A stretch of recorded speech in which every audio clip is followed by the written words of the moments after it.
You ask Tiger to calculate. This deals with finding the midpoint between 2 points. The midpoint between the 2 points is 13, -6. Let's solve it step by step. Plot the 2 points and calculate the midpoint using the formula.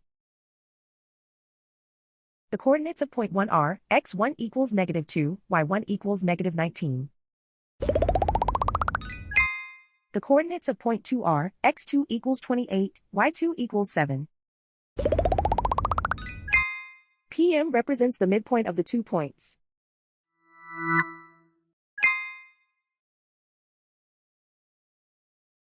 Use the x values in the midpoint formula to find the midpoints x.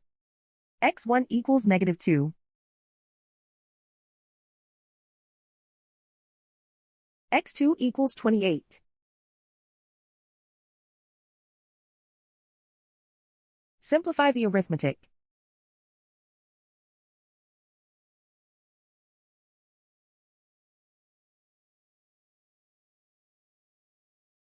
Use the y values in the midpoint formula to find the midpoints y. y1 equals -19. y2 equals 7.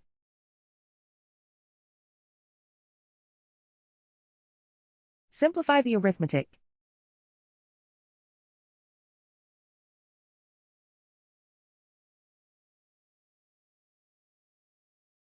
And so, the midpoint is 13, -6.